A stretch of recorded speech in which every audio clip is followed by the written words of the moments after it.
Hey my good friend, Sam Haymart for Test Driven TV. We all knew it was coming, but its arrival was still a surprise. The 2019 Mustang Bullitt Special Edition made its debut at the Detroit Auto Show this year with all the things we've come to expect, but it did arrive with something we didn't.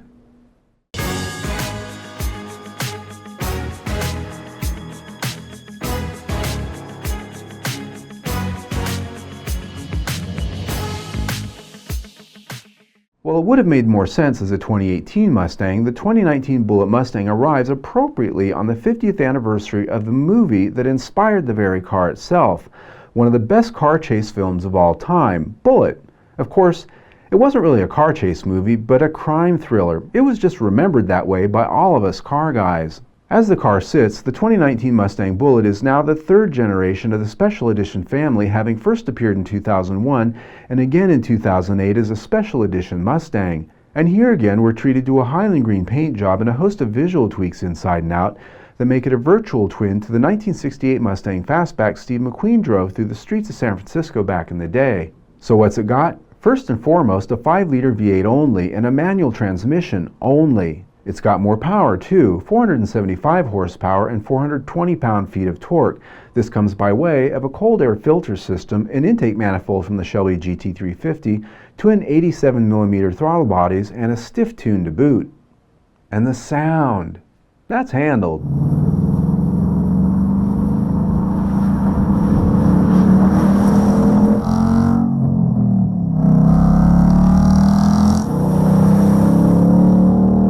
As you can tell, the Bullitt features a special version of the active valve exhaust system to give it that signature sound it always never had, as the movie had a sound dubbed in from something else entirely. No matter, it sounds good, so no argument here. Brakes and suspension are also upticked for handling with a Mustang GT Premium Performance package made visually evident by those bright red Brembo brake calipers that jump off the backdrop of its Highland green paint and also available Shadow Black. Wrapped around them are a new version of the vintage torque thrust look and its 19-inch alloy wheels painted in gloss black, a bone thrown to modern-day audiences. Badges are removed as on the movie car with the exception of the faux gas cap Bullitt logo at the rear. You might also notice the subtle chrome trims around the windows. Shh.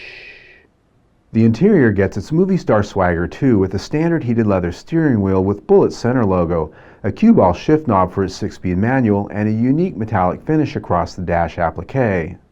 The 12-inch full digital LCD instrument cluster lights up with a custom Bullitt graphic just to add some extra theatrics.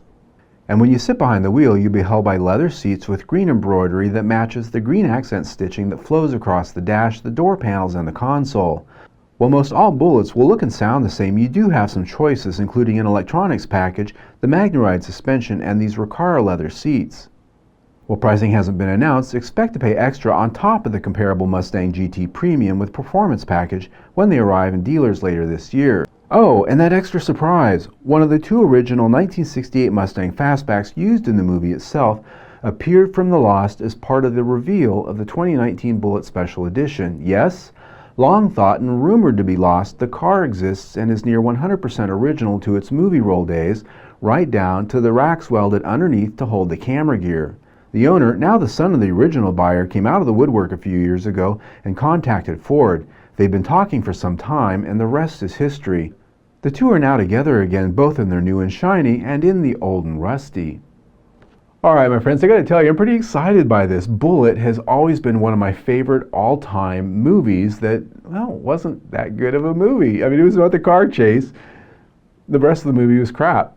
But the cars are good. And I love the story about the old car coming back to light. And what's funny about that is this was sort of played out in an episode of Blue Bloods a couple of seasons back where very similar story to reality was played out, except in the end, the guy who owned the car actually was going to jail because he was trying to play some shenanigans with the history of the car. But that said, very cool, new, old, glad they're back. And I'll have more detail a little bit later down the road if I get a chance to drive one, which I hopefully will, because this is going to drive different, certainly sounds different. Until then, click right here, see all of our Detroit Auto Show coverage, a lot of big news from Ford as well as the other automakers. Also, subscribe to our YouTube channel. Either way, I'll always tell you what I think.